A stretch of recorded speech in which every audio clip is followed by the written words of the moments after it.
Gracias por continuar con nosotros. Oiga, pues mire, vamos a tomar de pretexto este caso tan lamentable que se generó en la Casa de las Mercedes para hablar de un tema que debe de investigarse a fondo, las redes de trata de blancas que involucran directamente a casas hogar vinculadas con el DIF, vinculadas con labores sociales. A ver, vamos primero con la información y después la noticia. El periodista Carlos Jiménez informó que el hijo de la fundadora de la Fundación Casa de los Mercedes, un lugar que alberga a niñas en situaciones de abandono social o víctimas de abuso a edad temprana, fue acusado de violar a una de las jóvenes rescatadas. Según la fuente, esto ocurrió luego de que la propia encargada de la fundación, Claudia N., se llevara a la menor de edad a trabajar como servidumbre a su propia casa, donde presuntamente fue abusada por uno de sus familiares. Jiménez señala que la víctima sería una joven que fue rescatada en enero por la Fiscalía General de Justicia de la Ciudad de México, pero entregada a la Fundación Casa de las Mercedes, donde la presunta negligencia de los dueños la llevó a sufrir otro abuso sexual. Todo comenzó cuando presuntamente Claudia N. se llevó a la joven a su casa a realizar labores domésticas, en donde acusó fue explotada laboralmente, pero también violada por el hermano de la directora de Casa de las Mercedes. Tras estos hechos, se reportó la detención de uno de los involucrados. Se trata de Aquiles N., el hijo de la directora de la Casa Hogar, quien estaba siendo investigado por la Fiscalía. Aquiles N. es un hombre de más de 60 años, acusado de violar a una menor de edad que estaba en la Casa de las Mercedes, y el hombre se encuentra preso en el reclusorio Oriente tras ser vinculado ya a proceso. No, eh, se sabe que otra hija de Claudia N., identificada como Ángela N., según lo que declaró Carlos Jiménez, está siendo investigada por trata de personas. La mujer sería la presunta responsable, según lo que se ha dado a conocer en las últimas fechas, ¿no? Y en los últimos momentos, ¿no? La mujer sería la responsable de llevarse a las menores de edad a la casa de la directora de Casa de las Mercedes, como tal, ¿no? Ella sería la que las estaría llevando, esta mujer llamada Ángela. La fuente aseguró que existen dos carpetas de investigación en contra de Casa de las Mercedes, una por trata de personas y otra por violación, ¿no? Eso es lo que se da a conocer sobre esta fundación, Casa de las Mercedes, que lleva 30 años operando en la Ciudad de México, cuenta con dos recintos y buscan que les donaran una tercera propiedad para recibir a más jóvenes. Aseguran que sus instalaciones se brindan servicios de salud, nutrición y educación. Y sobre Claudia N. se señala que es licenciada en psicología humanista. Se describía como una mujer feminista, activista que ha defendido los derechos de las personas con VIH. Y el lugar principal está ubicado en la calle Felipe Berriozábal, esto es en la alcaldía Venustiano Carranza. Ya en agosto del 2025 había existido un señalamiento en contra de este lugar. Se reportó la desaparición de tres niñas que vivían en la Casa de las Mercedes, ubicada en la colonia San Rafael. Las menores fueron localizadas poco después por las autoridades y es parte precisamente de lo que se ha dicho hasta este momento. Incluso, déjeme comentarle, información también que se ha venido gestando en las últimas horas de diversos testimonios de periodistas, de investigadores, que señalan que lamentablemente al interior de estas fundaciones, de estas casas hogar, descubres muchas veces esos vínculos, esas redes, protegidos, promocionados por policías, promocionados por agentes del Ministerio Público, por fiscales, por abogados, por políticos, en pocas palabras, y que efectivamente se aprovechan de la vulnerabilidad de las pequeñas, de los pequeños, para abusar de ellos, ya sea en el plano laboral, ya sea en el plano personal, ya sea en el plano sexual. Hay que recordar el caso de Casitas del Sur, que se refiere a una red de trata, de tráfico de menores en México, que operó a través de un albergue de la Asociación Civil Reintegración Social, y el escándalo salta a la luz en 2009, y ahí involucra la desaparición de varios niños y niñas del albergue y puso al descubierto toda una red, con vínculos con la Asociación Religiosa y Iglesia Cristiana Restaurada y funcionarios del entonces gobierno capitalino. Hay que recordar también que el caso se da a conocer por la desaparición de niños y niñas que se encontraban bajo la custodia de la casa hogar entre ellos Ilse Michel Curiel, quien estuvo cautiva durante 6 años después de ser sustraída y maltratada precisamente en ese albergue. El entonces Procuraduría General de la República inició una investigación por el delito de tráfico de menores con el agravante de delincuencia organizada y se libraron órdenes de captura contra los implicados, incluyendo al presidente de la asociación civil que administraba precisamente este albergue. Las autoridades determinaron que se trataba de una red de trata de menores, donde los niños eran entregados a terceras personas sin la debida autorización de sus padres. Las investigaciones también revelaron, si no me falla la memoria, que algunos funcionarios del entonces gobierno del Distrito Federal estaban presuntamente involucrados en esa red de tráfico. Además, hubo señalamientos de omisiones, de negligencia por parte de las autoridades que entregaron a los menores al albergue. La presión de familiares, la difusión del caso en los medios de comunicación fue clave, fueron fundamentales para impulsar las investigaciones y que algunas víctimas fueran precisamente liberadas. El caso de Casitas del Sur, pues sí dejó en evidencia la falta de supervisión en los albergues privados, la vulnerabilidad de la infancia en México y en la actualidad, 16 años después de este escándalo, pues habla del mismo como un ejemplo de impunidad, un grave ejemplo de impunidad que se tiene con este punto. Vea, por ejemplo, lo que se dio a conocer que no tiene que ver con casas hogar ni niños, pero que va de la mano con la trata de personas. En un operativo conjunto, la Fiscalía General de Quintana Roo y la Guardia Nacional rescataron a 14 mujeres colombianas víctimas de trata de personas que eran explotadas sexualmente en inmuebles de la Supermanzana 44 de Cancún y en Playa del Carmen, en esos paraísos turísticos en donde lamentablemente la explotación sexual infantil también está al orden del día. Hay que recordar el libro de Lidia Cacho, en donde dejen claro cómo operaba esa red de Jan Sucacuri y la protección de Jan Sucacuri por parte de un Kamel Nasif o del gobernador Mario Marín y de otros personajes de la política y de la policía, ¿no? De tanto de Quintana Roo como de otros lugares que les permitían hacer y deshacer literalmente en contra de los pequeños, en contra de las pequeñas como tal. Y es que hablar de trata de personas en México es hablar del espejo más oscuro de nuestra sociedad, es hablar de un país que durante décadas ha presumido leyes, convenios, fiscalías especializadas, pero que los hechos permite y muchas veces encubre la venta, el abuso, la esclavitud de sus niñas, de sus niños, de sus adolescentes. La trata de personas no es un fenómeno aislado, no es un delito ajeno a las instituciones, es una red que opera con complicidades políticas, omisiones judiciales y en demasiados casos con la participación directa de autoridades locales. Ahora, de acuerdo con datos de la Comisión, no de la Comisión Nacional de los Derechos Humanos, México es uno de los principales países de origen, tránsito y destino de víctimas de trata en América Latina. Y las formas son diversas. Cuando hablamos de trata, podemos hablar de explotación sexual, trabajo forzado, servidumbre doméstica, mendicidad, matrimonio forzado, pornografía infantil. Pero al final, detrás de cada modalidad hay un hilo común, y es precisamente la impunidad. Ese es el hilo común. La mayoría de las víctimas de trata en México son niñas y adolescentes y provienen de comunidades marginadas, indígenas, rurales, en donde la pobreza, la desprotección institucional, las convierte en presas fáciles. Según estimaciones de la ONU, más del 70% de las víctimas de trata con fines de explotación sexual son menores de edad. 70%. Hablamos de niñas de 10 a 17 años. Y la historia se repite con distintos nombres. Una niña rarámuri llevada de la Sierra Tarahumara a Chihuahua bajo la promesa de estudiar, termina siendo explotada en un bar. Una joven mije desaparece en Oaxaca y su rastro aparece meses después en anuncios de prostitución en Tijuana. Menores huérfanos, institucionalizados en casas hogar o albergues privados, que desaparecen sin que nadie los busque realmente.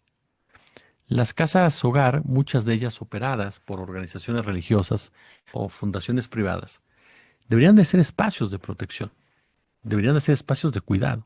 Sin embargo, en México han sido escenarios de graves violaciones de derechos humanos.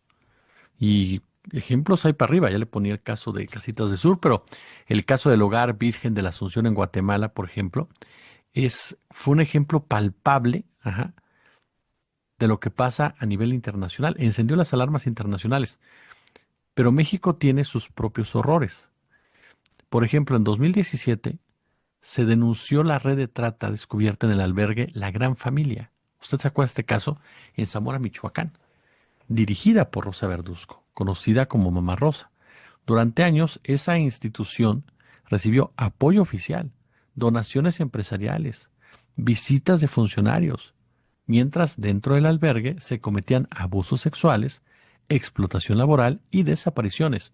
Yo me acuerdo que entrevisté a Jan Meyer en una ocasión porque era de los intelectuales que defendían a Mamá Rosa y en la entrevista incluso quiso llevarme la contra sobre un hecho que ahora se ha confirmado años después y que también, por cierto, Vicente Fox, Marta Sagún, Felipe Calderón, varios panistas salían a defender a Mamá Rosa a pesar de que estaban llevando a cabo explotación sexual de menores en ese lugar.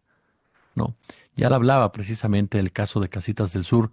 Caray, desaparecen 12 niños que estaban bajo custodia institucional, ajá, y funcionarios, ministerios públicos, jerarcas religiosos, todos ellos abusaron de esos pequeños y pequeñas.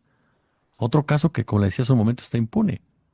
Incluso, retomando Casitas del Sur, es un caso que muestra que el Estado mexicano no solo faltó en su trabajo de prevenir la trata, sino que ahí se convirtió en facilitador, por omisión, por corrupción o por colusión.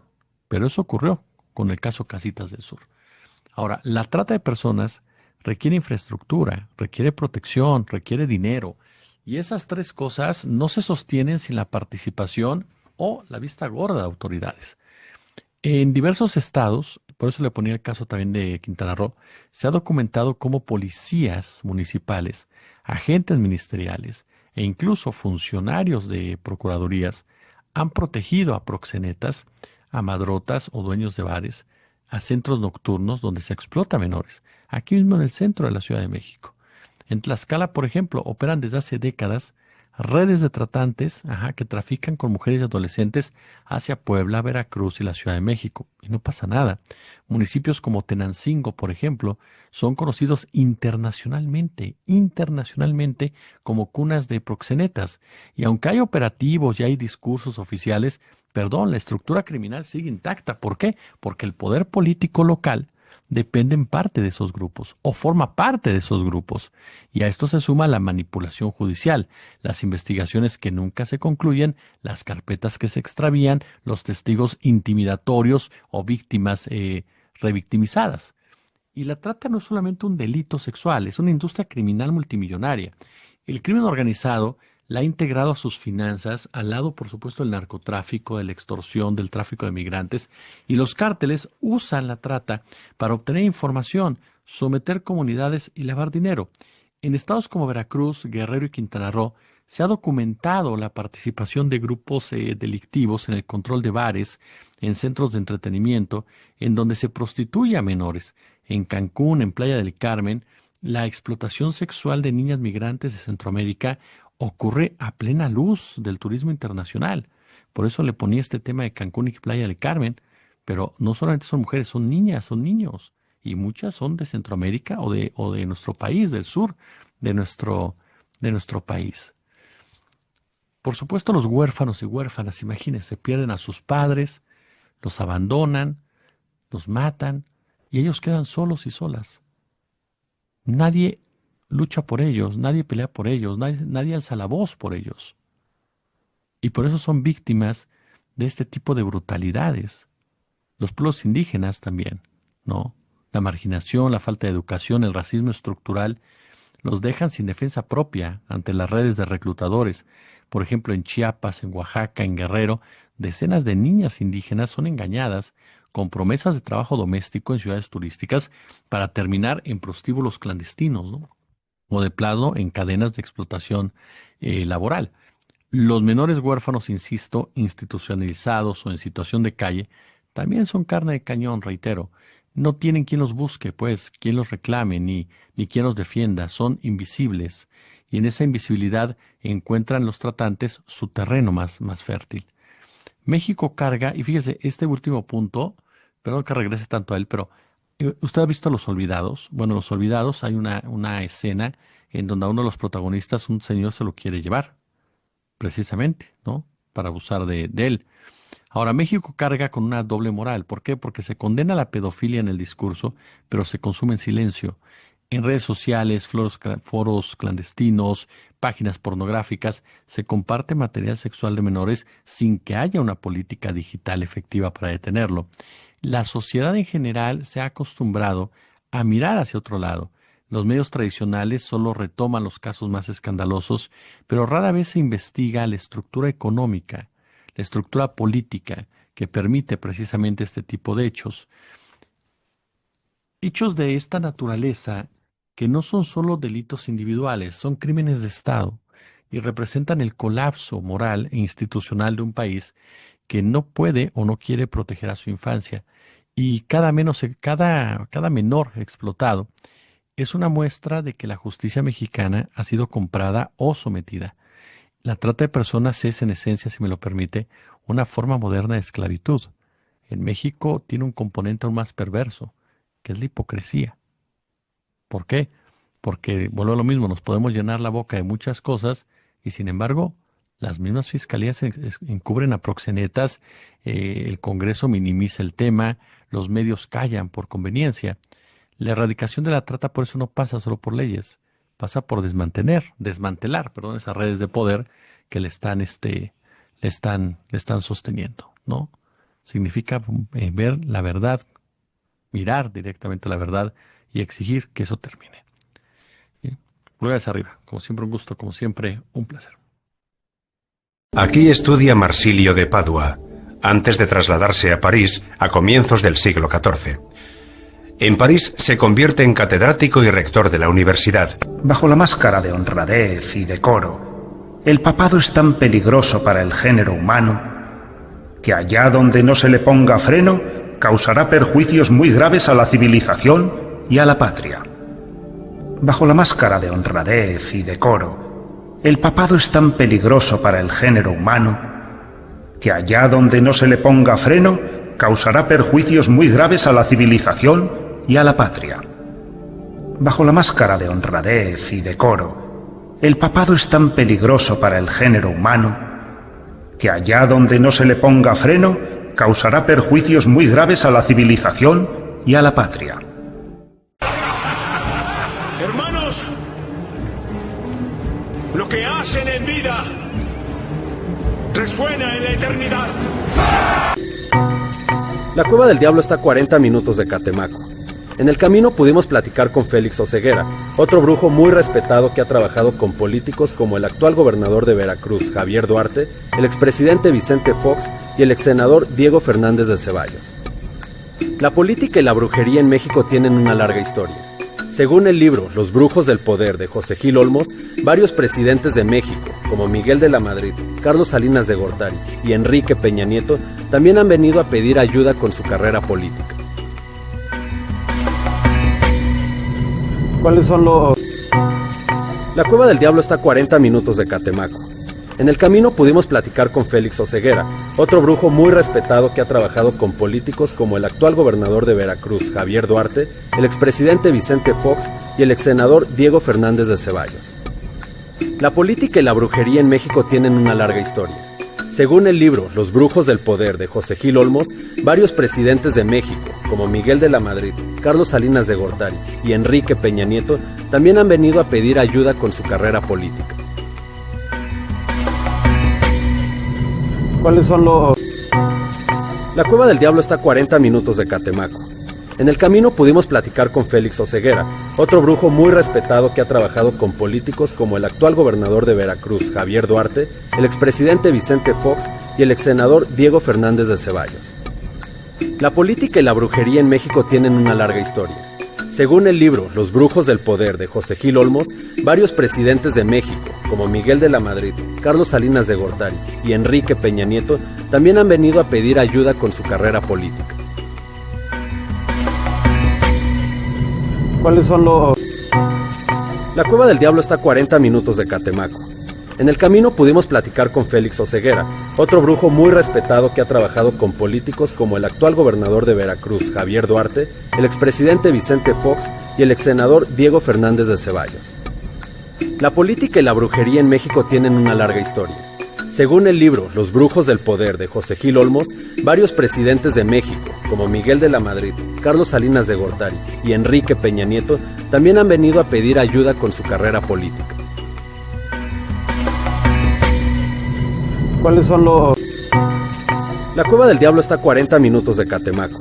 En el camino pudimos platicar con Félix Oseguera, otro brujo muy respetado que ha trabajado con políticos como el actual gobernador de Veracruz, Javier Duarte, el expresidente Vicente Fox y el exsenador Diego Fernández de Ceballos. La política y la brujería en México tienen una larga historia.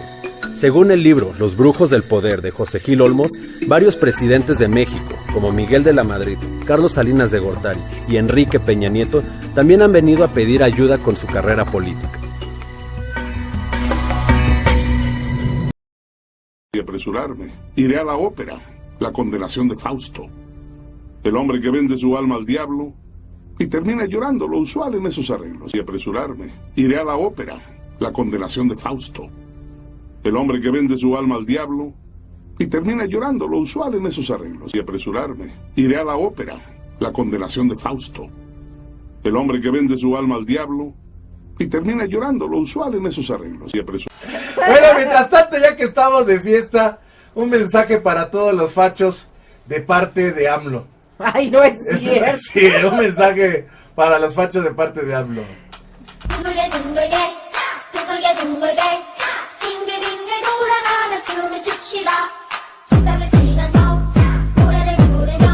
De AMLO.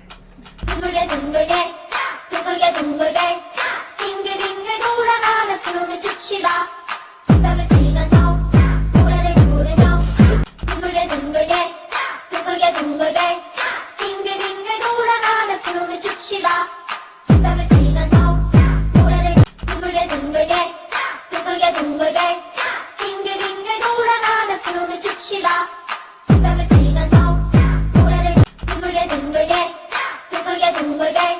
빙글빙글 돌아가는 춤을 춥시다.